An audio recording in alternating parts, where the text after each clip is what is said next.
And we are back here, Canadian Army Facebook, for the third edition, our third segment here at the 2017 Military Combative Grappling Championship. We've been watching some high-level grappling, some very entertaining, engaging grappling. We've been getting lots of positive comments here on Facebook. Please continue liking, please continue commenting, and don't forget to hit that share button. Let's spread this content all over to your to your grappling fans out there. Tag their page, tag them, tell them to watch. I'm joined by the technical director of this awesome event, Lieutenant Colonel Burgess. How you doing, sir?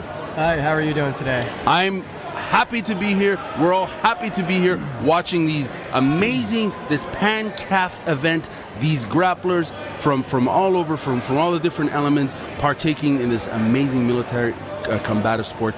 Tell us, how's the event going so far? It's been exceptional. Like you said, the level of competition has been absolutely amazing.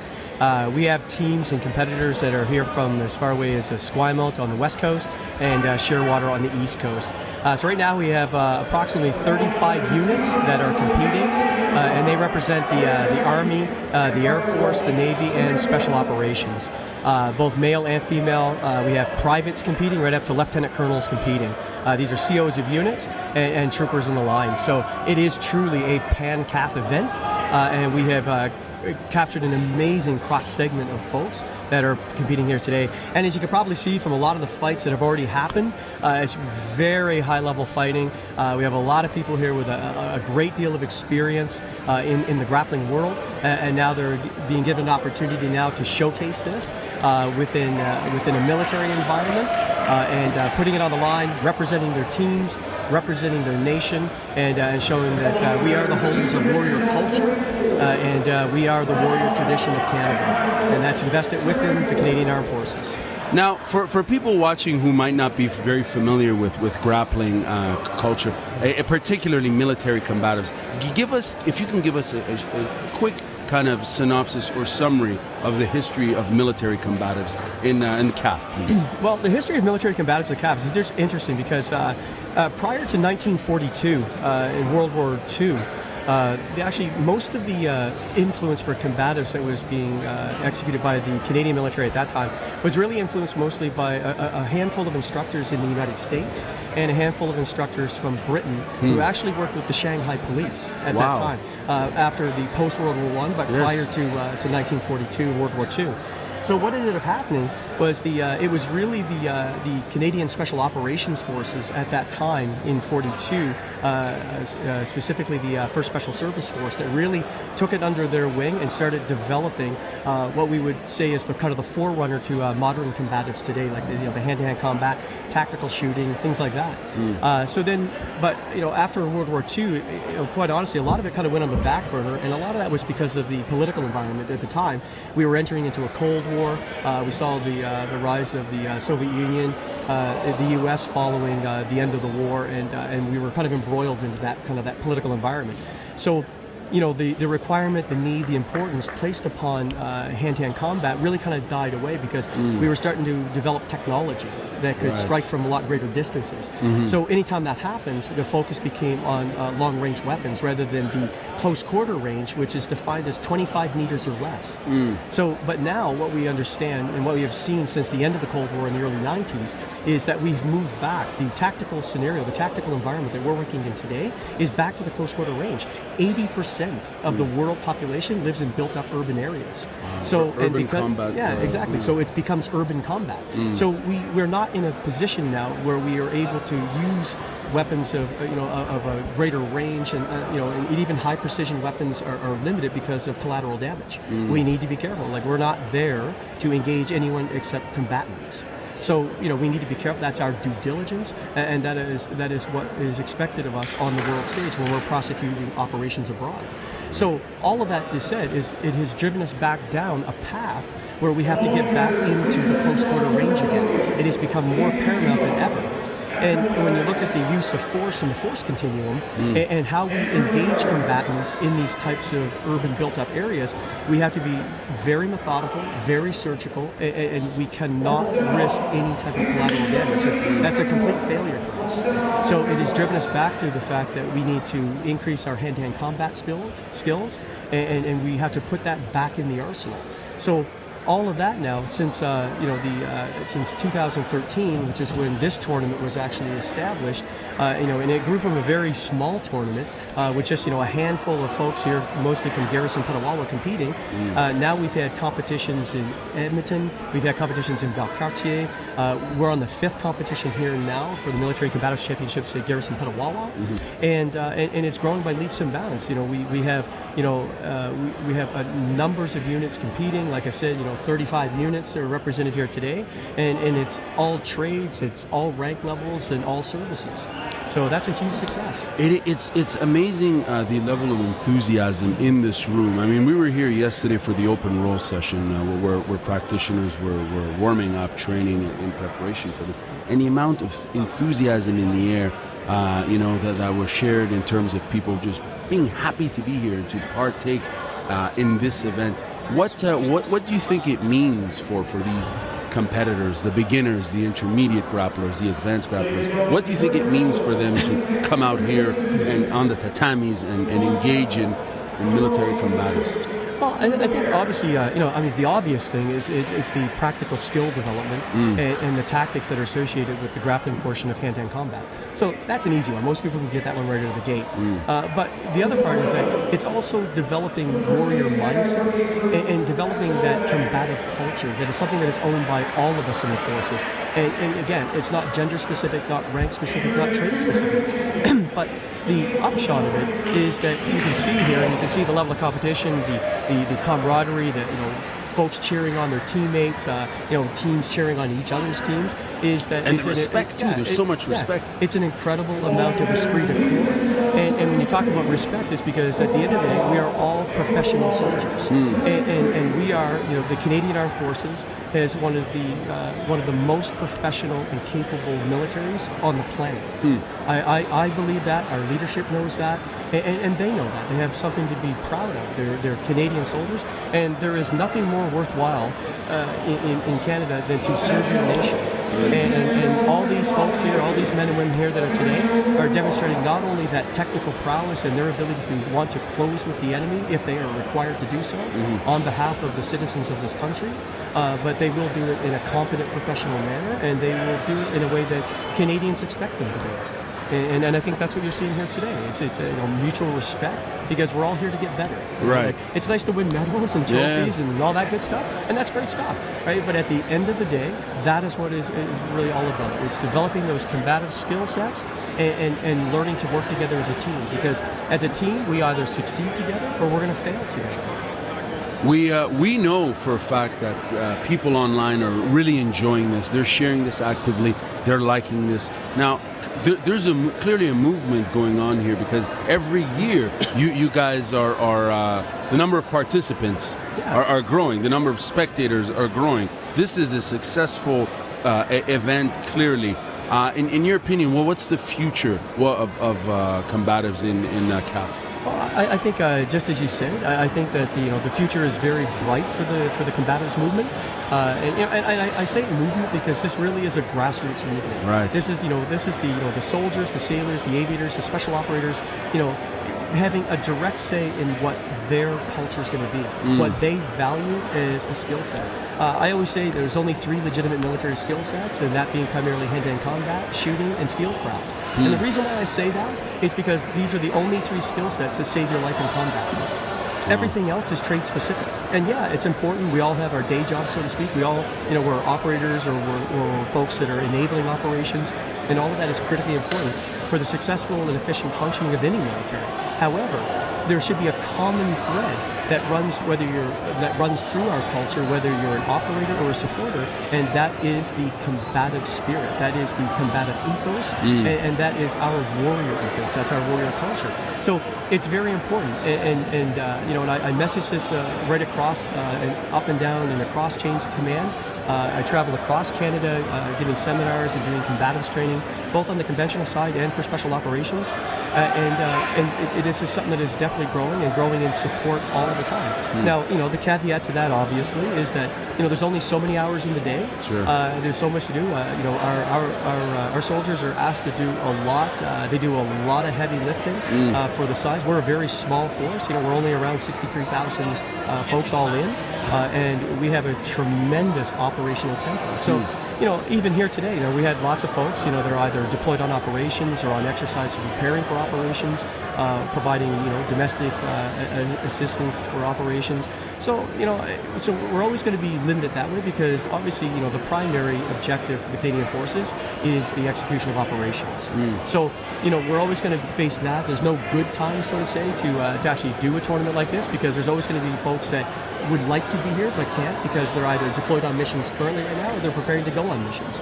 But the bottom line is that it's grown big enough now, and we have enough success and support right across the CAF that even with lots of folks out on missions right now as we speak, and hopefully listening right now, they've got a little bit of time to have a break on mission.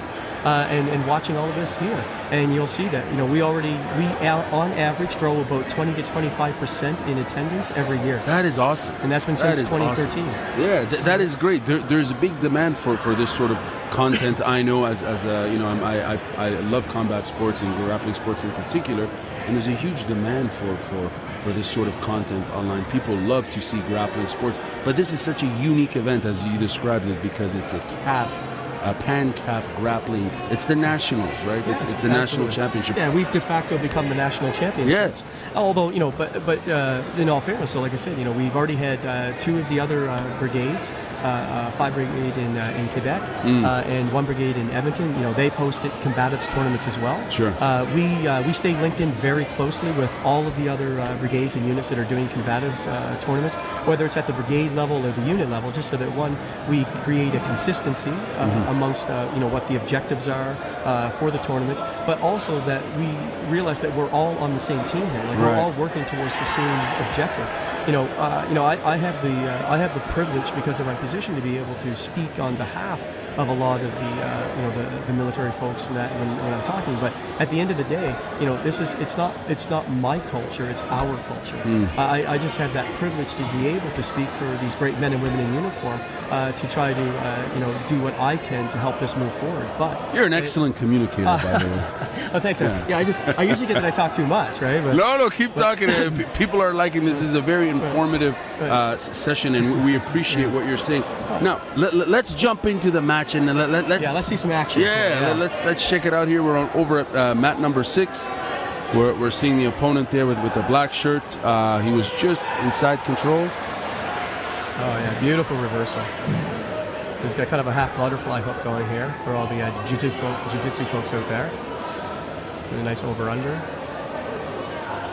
Yes, right there. So are most people in the CAF training jiu-jitsu, judo? What style are they dominantly? Basically, predominantly, we have wrestling, judo, and Brazilian jiu-jitsu. Nice. Those are kind of the 3 core grappling disciplines. Now, obviously, there's some sambo folks in there too, sure. for leg locking and things like that.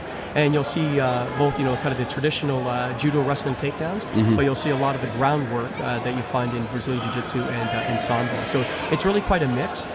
When you look at the distribution of the soldiers, like I said, again, going right from East Coast to West Coast, you'll see that a lot of the folks here, they're either training at base clubs that have been established over the last 4 to 5 years, or they'll regularly train at civilian-run grappling teams and martial arts academies and that to bring those skill sets into the CAF.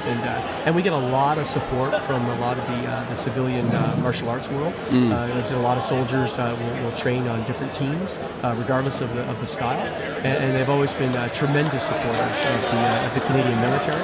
But now what I'm trying to do is just trying to synthesize and bring that into and make it something organic to the CAF, so that now the troops are training each other, and I think as you can see from the level of the competition here, the level is very high. It is. It's fascinating. Yeah, we have competitors here competing in beginner divisions, intermediate, and advanced divisions, and there's folks we have here in these divisions that are black belts in judo, brown belts in Brazilian Jiu-Jitsu, have competed and medaled at the World Championships in California, all competing here today. It's really remarkable because even at the beginner level, there's some people moving with such natural, understanding of where they need to be, transitioning naturally from side control to scarf hold and then going north-south, just flowing in sequences. I even spoke to a beginner who told me he won his match via a baseball choke. And I'm like, how long have you been training? He's like, 2 months. I'm fascinating to know how to, do a baseball choke. Exactly. We've been having some folks here in the beginner divisions who literally have only had a few training sessions, and they're winning matches. Yes, I believe we saw that competitor. Yes. And honestly, what that is what I firmly believe is that, and as you can see from watching the matches here, is because the competitors are nobody's playing to points. The points is only a way just to determine a winner if you can't determine a winner by a submission. You're not going to be able to submit every opponent that you're going to grapple against because we like to pride ourselves, and I think you can see a lot of the matches are pretty fairly matched. There's nobody sandbagging, so to say. Right? If they're in a beginner division, they're a legitimate beginner because there's no pride in putting yourself in a division that you don't belong in. True. If you are at that level of competition, that level of a competitor that you should be fighting up a division, then you should be fighting up a division. So there's no pride in that. There's no pride in fighting down a division. True.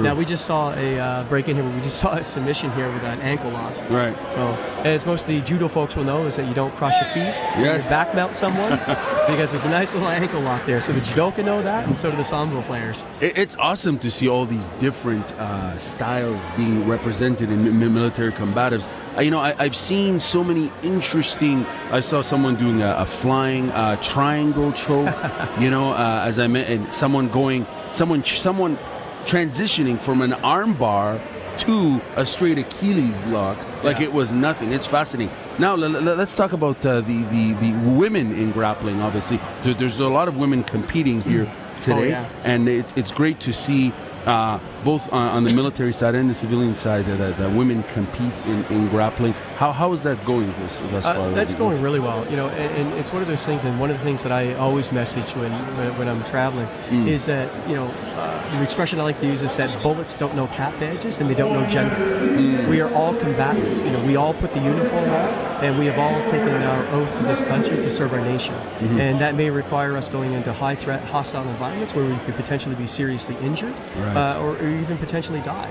But that is something that we understand when we come into the forces, and to fall back on that, combatives is a male thing or whatever. Like the martial arts in general is always has traditionally, unfortunately, been male dominated. But at least here in the Canadian Armed Forces is that we are all about trying to increase our survivability, and that's really what combatives is. It's about putting a tool in the toolbox and increasing our survivability, and that is not gender specific. Right. So no person's life is worth any more or less than the next. And as I said earlier, we are one team, and we will succeed together or fail together.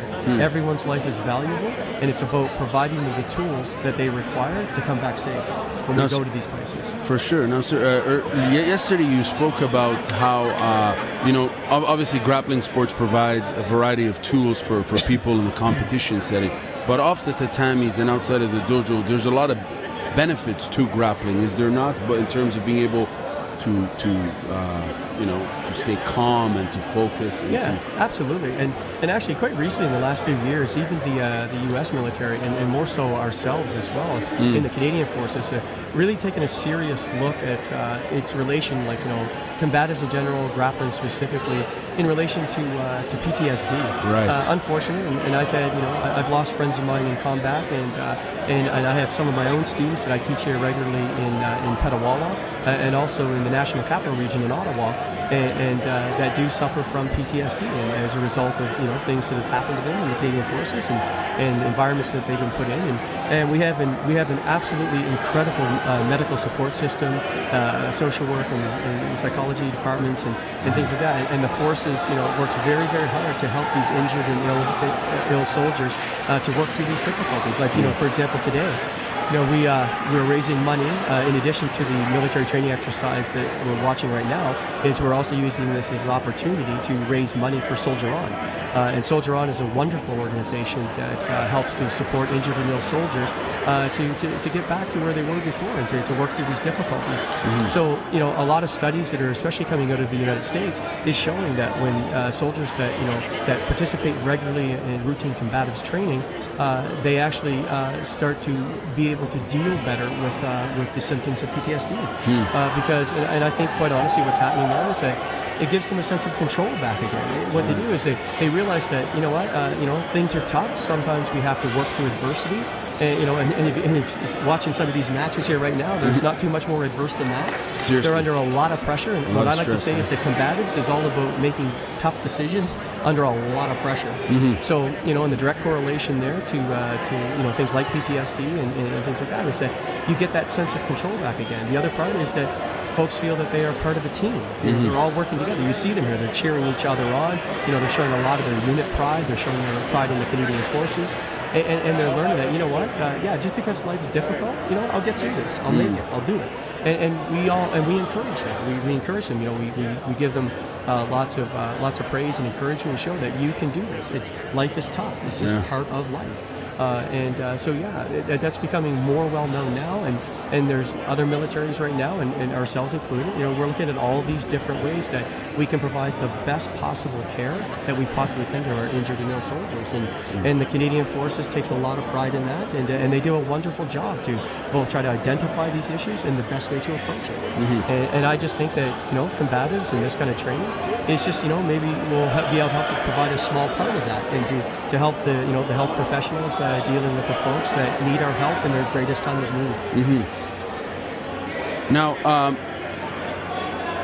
as far as rules go, the military combatives grappling rules are really interesting. You essentially have a style that encourages continuous action, as opposed to stalling and grabbing onto the gi and pulling guard. I'm not knocking that style. I'm not going to mention it. But I was so excited when I read the rules, because I'm like, every match is going to be total nonstop action. No one's going to stall. No one's going to be passive. No one's going to chicken out from actually attempting to throw the opponent. Right? It's.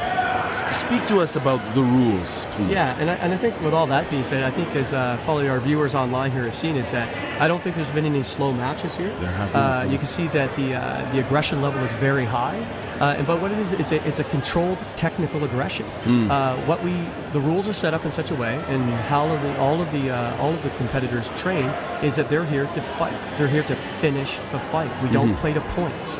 That's why we don't do advantage points. We don't do anything like that. We have very specific rules when it comes to, stalling and passivity. We also, guard pulling. For the Brazilian Jiu-Jitsu folks out there who love to think that guard pulling is a legitimate technique. Well, in the combatives world, it's not. All right. If you put yourself purposely on the bottom in a real fight, then you have dramatically reduced your chances of winning. And in a combative scenario, in a high-threat, high-risk environment, that could cost you your life. In combatives, you always fight to the top position. You have to win the fight. If you're killed in combat, you don't get a do-over. That's it. You're done. You get one shot at it. Right. So your techniques and your tactics have to be designed to increase your survivability and give you an advantage over your opponent, who potentially is trying to kill you. We're not fighting for points. Right. So when the competitors come in here, people, when I first started looking at the rules, and the rules are really a synthesis of sort of the most popular and largest grappling organizations in the world, but also is to stay in line with other militaries around the world that have combatives competitions as well. And what I tried to do was to make sure that we were staying in line with that and promoting an actual combative culture. Because the problem is, we look at guard pulling, for example, I already mentioned. But what we do here is, and for folks that can see the rules online, is that we have what we call dominant and non-dominant throws. Right. So a dominant throw is worth 3 points in our scoring system. So what that means, and again, for the jiu-jitsu folks, they'll understand this one easy enough, is that I either get a throw or a takedown, so something like, say, classic to wrestling or judo. But what I have to do is I have to land in and then stabilize for 3 seconds. A lot of the jiu-jitsu competitors will know that. Stabilize in position for 3 seconds, but I have to be not in their guard. So it can't be open, half, or closed. So it has to be, they either have to be in a cross side, they have to be mounted on top, or they have to be back mounted. Right. And it could be any kind of traditional judo throw, wrestling takedown, It could be ugly, and a lot of times it is, because in combat it's really ugly. Right. But we also have what's called a non-dominant throw. So a non-dominant throw is worth 2 points, and what that does, and you'll see some of these competitors here doing it, if you take someone down and you end up in their guard, so whether it's an open guard, a half guard, or a closed guard, what'll happen is you will get 2 points for a non-dominant throw because you did a takedown, you got the person to the ground, and you're the one on top. Now, if you pull guard, so if you jump guard, the other person gets an automatic 2-point non-dominant throw. Love that rule. Because what you just Love that rule. What you just did was you just put yourself on the bottom in a fight on purpose. The guard is designed only as a form of self-defense. You should always be fighting to the top position. Right. You need to get on top to advance the action. Purposely playing from the bottom, what I always like to say to the soldiers in that is that being on the bottom is not a place to hang out. Right. And it's not, again, like you said, it's not to offend anyone that does that. No. Okay, but it is not a place to hang out. No. It should only be used to sweep as a transition position, either to sweep or submit your opponent. Thank you very much. That's what it should be for. Strong, proud, ready. I concur 100% with that. So, I think anyone listening who does any grappling is familiar with these sports would agree with that.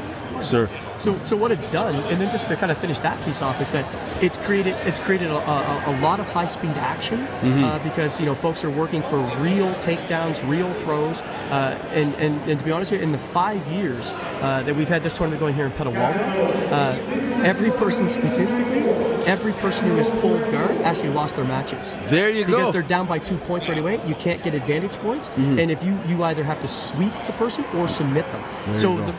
The thing is a lot of our tournaments are very, very evenly matched. So your chances of doing that are very slim. So, and it's actually cost most people their matches. I'm serious when I say this. Grappling-wise, this is probably the best set of rules for no-gi-based grappling or any grappling, quite frankly, because you can see all the different techniques and stuff, and we're not limited by passivity and stalling and guard pulling, which is boring, quite frankly. And this is very dynamic here. Let's go to mat number 6 here, where the action is happening. If you're watching us on Canadian Army Facebook, please hit share, leave a comment, hit like, tag all your friends. It's the Nationals right here, Military Combatives Grappling Championship in Petawawa, Ontario. We're seeing here so a little bit of closed guard work here, stacking his opponent. He's we like to sometimes in the jiu-jitsu we'll call it the shoulder of justice, trying to put a little bit of pressure on him. Sure.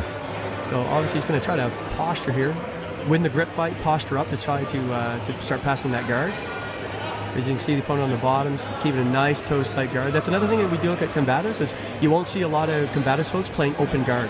Because once you open your legs, you have to submit or sweep right away because you're potentially losing control of the opponent. Interesting. So again, it's more like almost like the MMA concept, and you'll see is that you don't play a lot of open guard because what we purposely did, you'll notice they're wearing a combination of combat pants and then unit PT shirts.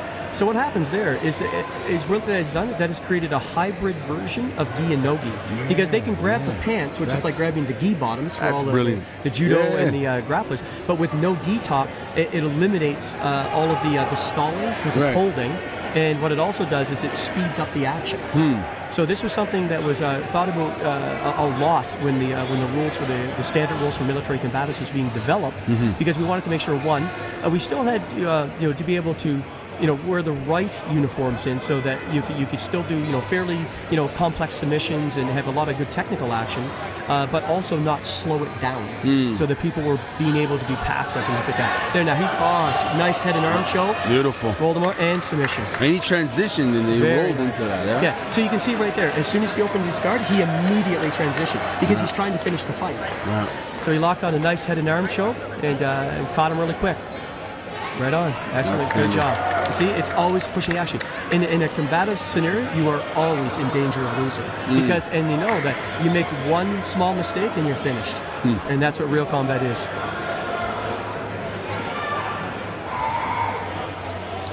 Are you going to jump on the mat and grapple today? Yeah. You know, it's funny. You're not the first person to actually ask me that. So, you know, even some people have maybe thrown up the idea of doing a super fight sometime. Are you going to do one you today? know, maybe, not today. Not today. It's the. Come on, why not?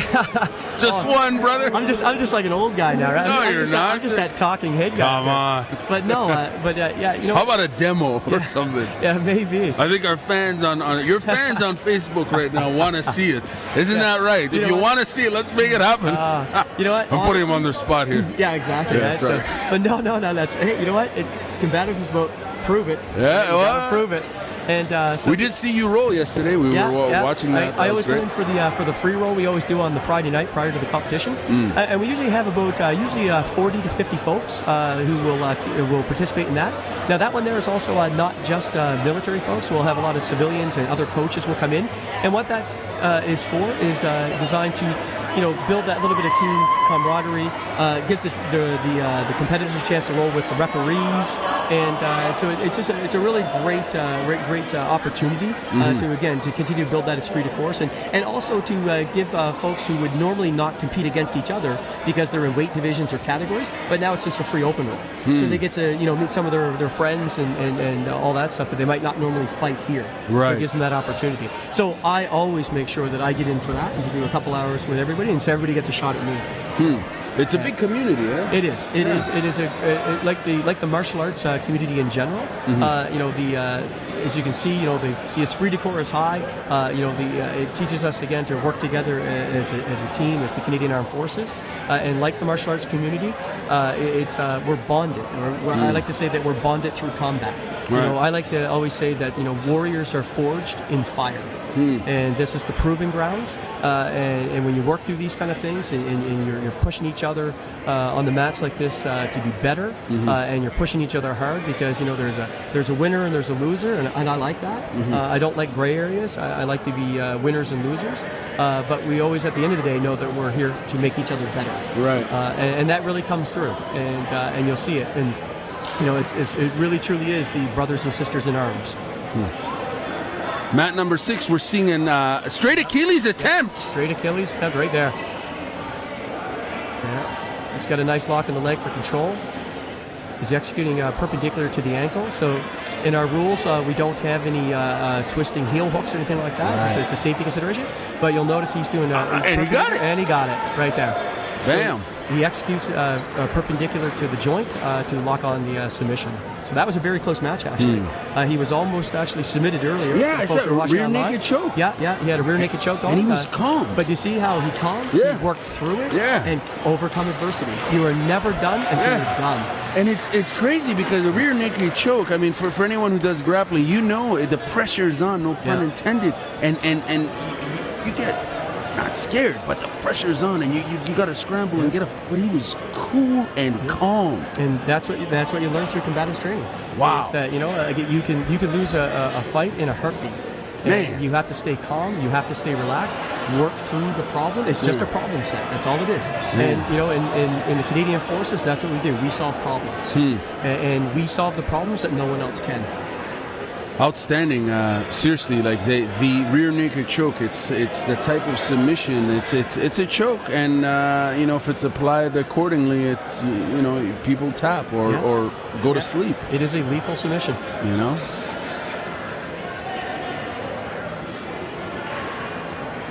We're looking at an armbar attempt here. In the women's division there.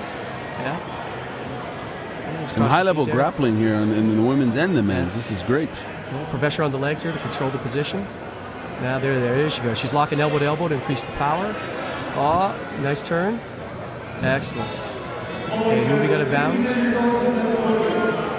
And that's one thing that we pride our referees on is that we always have referee clinics, make sure that everybody's on the same page so that we have consistency between rings, between divisions and experience levels. But the primary concern for the referees in the ring is the safety of the fighters. Right. The awarding of points and raising someone's hand in victory, that's actually, quite honestly, is secondary because, again, I like to say we all have day jobs. Right. And unit COs and unit RSMs, want their soldiers, sailors, aviators, and special operators to come back in one piece on Monday. Big time. And we pride ourselves on a very extremely high safety rate here. We have never in the 5 years, knock on wood here, right. But we've never had any I am knocking on wood. That's fantastic. Because, again, the referees are highly trained, and they keep a very close, tight rein on the action in the ring because we don't want anyone to be getting hurt in the ring. That's not the purpose of combatives. Right. And it's a very safe sport. Exactly. You have a defined, clear-cut list of rules and what's legal and what's not illegal, which is fantastic. We're going to have Kate join us here in 1 second.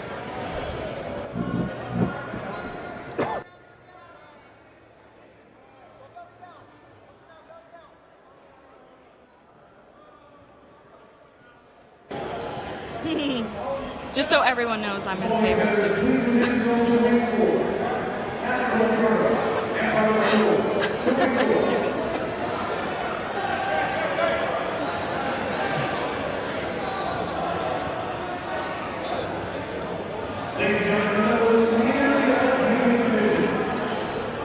Okay, so we're still looking at some action here in the women's division.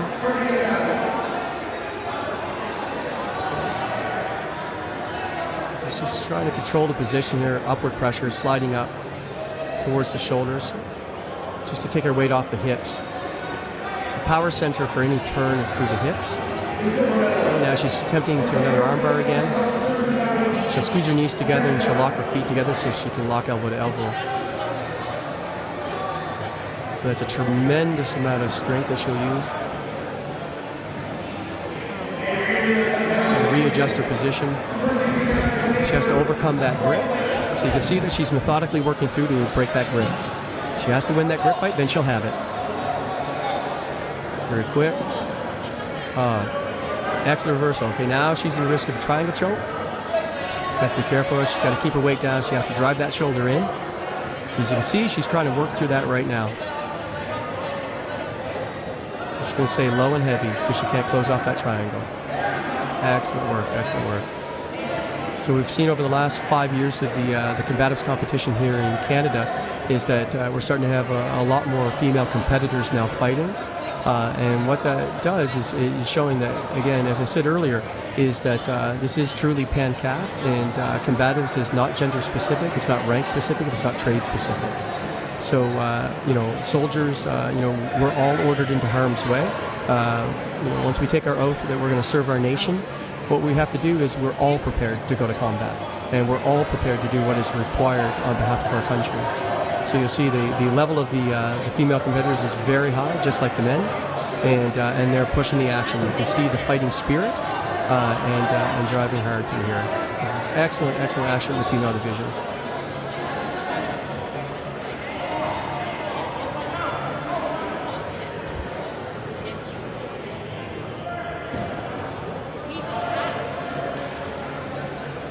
So she's back in the mounted position now. Excellent. How many females did we have competing this year? Actually, we have 8 females that are actually registered, that are actually in competition. Now, we had a few others that were going to be participating, but because of the op tempo and the operations, we're not able to commit. It was the same on the men's side, but there's not much you can do about things like that. As I mentioned earlier, is that the op tempo of the Canadian Forces is extremely high. Obviously, it's the primacy of ops, and we'll always be there to support. But the growth and the support for combatives has grown exponentially across the force, so that even with all of the high tempo ongoing operations, the forces were still able to increase on an average of 20 to 25% per year. So it ends up being a great showing on behalf of all of the force. And we are slowly and steadily building more female competitors over the years. So I'm very much looking forward to seeing that continue as a trend. As I said, the combatives is a universal skill set for all soldiers, and we're all ordered into harm's way, and we all need that tool in the toolbox. Yeah, I was talking a lot about this before. The participation from women that has come, especially in the last few months, you've really seen it expand. And I mean, we had beginners here that were going up against people with years of experience, and the women, I mean, all of them are just doing so well. Yeah, it's it's tough, especially when you're starting out and you're new to it all.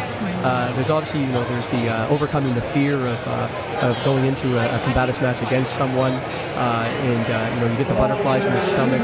That's always really kind of tough to work through, and that's why I said before, it's all about fear management and trying to overcome that innate fear that all of us have. Just to step up, face an opponent who's trying to beat you in the ring. And we've seen a lot of people now, especially with our females now in the force, that are really, really stepping up.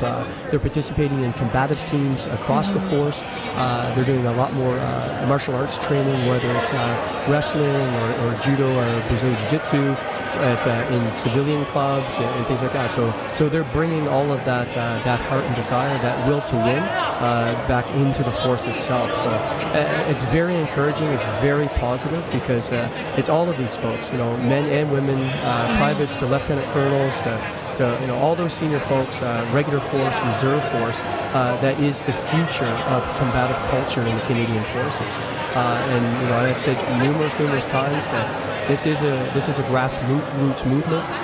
We need to show that this is something that we value, this is something that we want, and it's something that we recognize is the quintessential key defining element of the warrior tradition.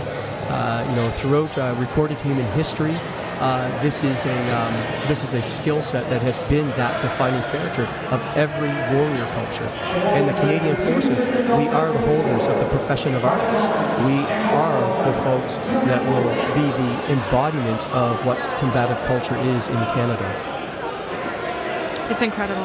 It really is. Especially seeing the expansion this year. It's something else. And you can tell, and I was saying this before, the morale is so high. I mean, you look around right now and everyone is happy.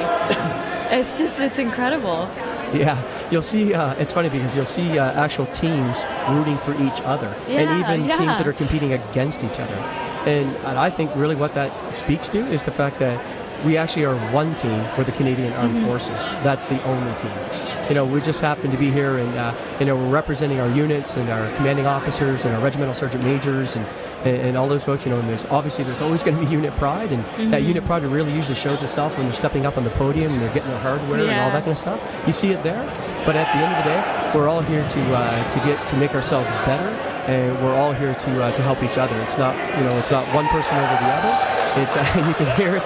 It's nice and loud here in the environment. The energy level is high. The fights are very high paced, rapid reaction here, and it truly is within the combative mindset and the combative spirit. And that's what I was saying before. Like, it's just incredible. I mean, it's a brotherhood and a sisterhood unlike anything else, really and truly combatives. And to see all of these troops together, working together so effectively right now. Yeah, it is truly amazing. It's unlike anything else. Yeah, I'm very proud of that.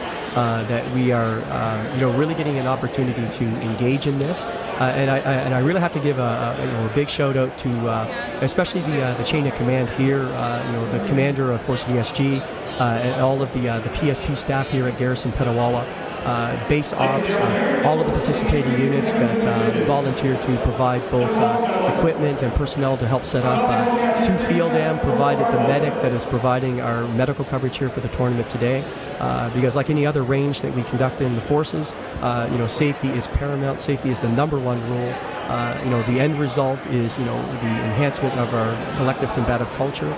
And obviously skills development in terms of combatives, but that has to be in a safe but competitive environment to give the soldiers, the sailors, aviators, and special operators the opportunity to showcase these skill sets, not only from within the Canadian Forces, but to Canadians at large, so they can see what their Canadian Forces taxpayers' dollars are going towards. It is developing an effective, efficient, combat-capable force that can deploy anywhere on the planet at a moment's notice to prosecute operations around the world. And we just saw a father hug his son there, and that's something I was talking about before, is the family support that comes with the Combatives team. I mean, we've got kids all over the gym right now, families, young babies, like it's just... you can feel the family, and that's something I was saying before, is that people are taking care of each other here. You know, even though we've got the different units and we've got people from all over the country, everyone is taking care of everyone. It's incredible. Yeah, it truly is, and as I had mentioned earlier, you know, obviously as a subset of what we're doing here is that we're raising money for Soldier On, and is an absolutely wonderful organization, you know, in conjunction with the rest of the military chain of command to support the injured soldiers. But you know, in the forces, you know, we believe that, you know, the forces is not just the member that is, you know, the men and women that are serving in uniform, but it's the families. We're all part of the Canadian Armed Forces. You know, the sons and the daughters and the husbands and the wives. We are all part of this team. And I've said several times that we either succeed together or we fail together. So to see the families and the friends all coming out to cheer on, you know, their husbands or wives or brothers or sisters, it really is heartwarming. It really speaks to the fact that you know, this is something that we need to do. It's something that we need to support, and it's something that we need to remain part of. So it's been an excellent opportunity. I've really enjoyed speaking with everybody, and I hope that you'll like this, you'll share this. You'll push this out right across Canada, and you'll support this within the Canadian Forces. So it's been an absolute pleasure speaking with all of you, and I hope to see you soon.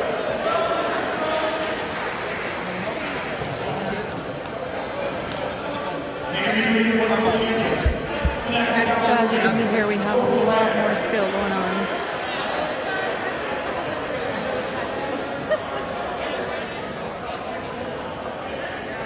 Oh, excellent match here. Very close. Just worked himself out of a triangle choke. And he's pushing the action for the pass. Excellent. So it's always a game of base and balance when you're establishing grips and looking for sweeps.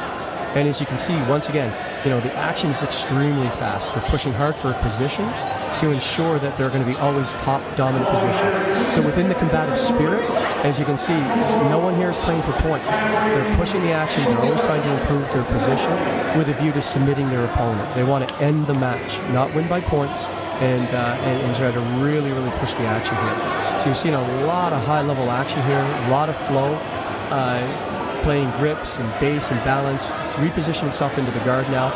Obviously, the opponent on the bottom was not able to either sweep or submit the opponent to change the position to get to the top position. So in this case here, he reverted to the guard. But you'll see, as soon as he starts to try to open his legs, he's pushing for a sweep. So I am curious. I mean, a lot of the people here competing are your students. How does it make you feel to see them doing so well? Well, and the progress, you know, that they're making. I wouldn't. Okay, just one quick correction. I wouldn't say, just so nobody gets the wrong idea out there in internet land. Most of them are not my students. I have a great number of students here because, as I said, I teach on a regular basis both here in Garrison, Petawawa, and in the National Capital Region at CFS Leitrim. Is where my home base in Ottawa is. So yeah, I do have a lot of competitors here from across the brigade units and from within larger units within the National Capital Region of Ottawa. But we have a huge mix of both regular and reserve forces. Like I said, right from the west coast in Esquimalt to the east coast in Shearwater. One CMBG Edmonton has a huge team out here this year. Valcartier Fire Brigade has a lot of great teams here that are competing as a brigade unit this year. So there's lots of folks here truly pan-CAF. But I've had the pleasure, just because of the position that I occupy and the amount of travel that I do across the forces, I've had a great opportunity to train with a lot of these great soldiers and have an opportunity to partake and share in the vision that is military combatives. So they're not all my students. I can't claim all of them. Well, I've said quite a few of them are. So they have a lot, but that's a testament to the great work that is being done by the coaches and trainers of the military combatives teams right across the forces, Like I said, there's a lot of folks here, especially on the coaching side, at all the units that are putting a lot of time and effort and being supported by their chains of command to develop combative skills, and they put a lot of hard hours and a lot of work and sweat into bringing their combative skills to a very high level, so that they can come into a place like this and showcase it again, not only for the other members of the Canadian Forces, but for Canadians alike. So really hope that you're enjoying a lot of the fast-paced, furious action here. And just as a reminder, everyone, this is the divisional competition you're seeing right now between the beginners, intermediate, and advanced. We will be crowning champions in all of the divisions of the community, both male and female. But at the end of this tournament, we will be inviting all of the division champions to compete in the absolute championships. And that will be a tournament of just champions. And we will be crowning the top fighter in the Canadian Armed Forces. So right now, that reigning champion is Warrant Officer Kevin White from 3RCR. And he is the defending champion. So I don't know how he's doing right now. Lost him in the stats there somewhere, but I'm sure he's doing fine. But the level of competition here is extremely high. Like I said, he gets better every year. You can really tell that the teams across the forces is training hard and preparing for this to knock these reigning champions off their perches. And so it would be very interesting to see how it's going to end up. But that will be at the conclusion of the divisional championships that will be held immediately at the end. So just make sure that you stay tuned and you don't miss that, because that will be champions against champions. And the champion of that will be presented a samurai sword. They'll get their gold medal, obviously, but they'll be getting also an engraved samurai sword. And I chose the samurai sword because it is the physical representation of Bushido, the way of the warrior tradition. And so we'll see who's going to stand on that podium and who is going to collect that samurai sword. And we'll also be at the end of it tallying all the points up, and we will be awarding a team champion trophy. So some unit, some group here is going to be able to claim that they are the top team in the Canadian Armed Forces. So I hope that you stay tuned for all of that.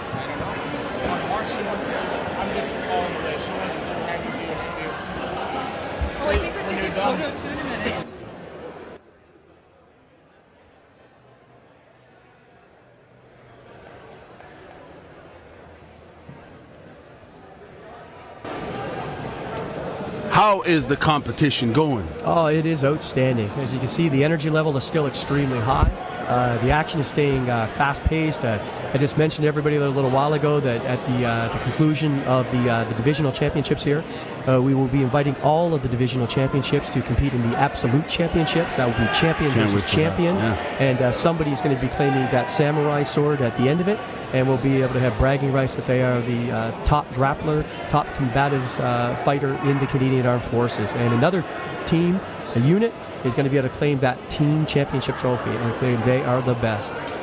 So can't wait for the absolutes. It's going to be really interesting to see that, seeing basically champions, as you mentioned, from different divisions, different weight classes, different levels of experience, competing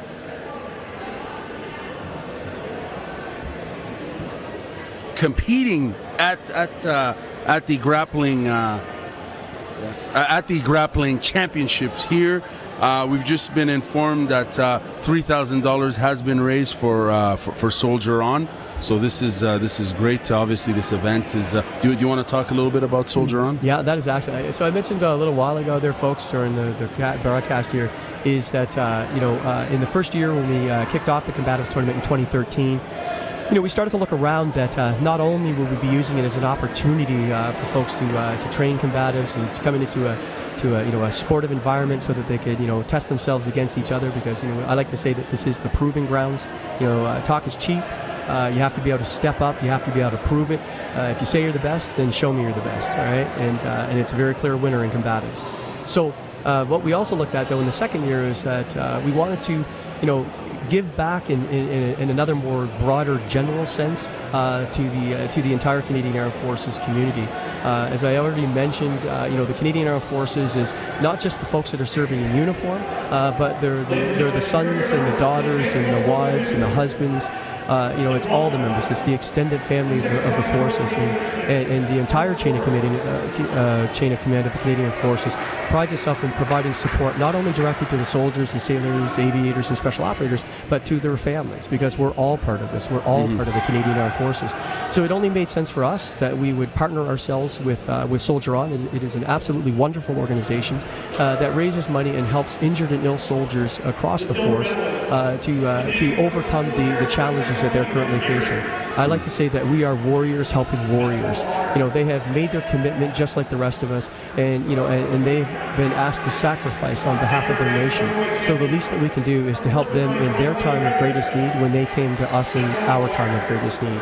So it made sense to us that we would help Soldier On in any possible way that we could. So marrying that up with the inculcation of a combative mindset and the skills development that is inherent in combatives is an essential military skill set, it only seemed to make sense. Big time. And you guys raised $3,000 for Soldier On, which is awesome. Fantastic job.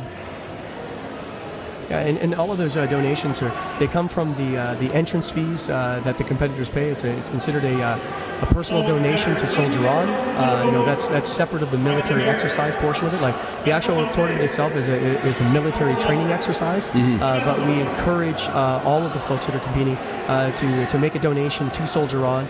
We also take donations from the spectators and the family that come to support, or people can donate directly to Soldier On through their website, and it just became just an incredibly rewarding experience to work with these great folks and to bring those two things together. And we get lots of personal donations throughout the day during the competition that we donate directly to Soldier On. So like I said, it only made sense to us, and it's worked out really great. That's awesome. We're seeing match number 5 here. Female competition here. Yeah. Females competitors. Yeah, the female competition's been fierce. Some high-level grappling here. Yes, some very, very excellent fighting. Knee on stomach. Take a little direction from her coach.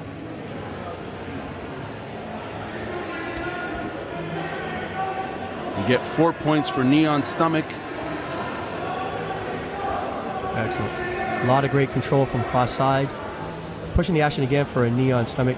She has to stabilize that position on top for 3 seconds with the supporting leg off the knee off the floor, so that she can actually score the points for it. Excellent. She's doing a great amount of control here, keeping a lot of shoulder pressure in, looking up at her coach obviously for some direction. That's awesome. They listen to their coaches. Yes, they do. And and that really stays in line with in combat. You have to be able to take direction from your commanders. You have to stay calm. You have to stay relaxed, and you have to be able to work under that extraordinary amount of pressure. So that's excellent. She's doing a lot of great control. But the competitor on the bottom, you see that she's not giving up. She's pushing hard. She's trying to bridge. She's trying to off-center her. Right. She's looking to balance and control. Excellent job. Excellent job by both. Making sure that she was not going to be set up for a submission attempt or allow the opponent to better her position. That was great work by both competitors. Awesome fight. Awesome. Excellent work. So we are obviously happy to be here watching some high-level grappling at the Nationals here, at the Combatives Nationals in Petawawa. Thank you very much, sir, for talking to us and informing us about this great event and this great movement. We hope to interview you after the absolutes again to get some opinions on the overall event. And if you're watching us right now, we will be ending our third segment, but we will be back soon. We will be back soon, and just stay on our Facebook feed. We'll post a message letting you know when we're coming back on. Thank you very much for watching, for commenting, for liking, and for sharing, because sharing is caring. Hashtag strong, proud, ready. Thank you very much. See you soon. Thank you. How's that? That was awesome.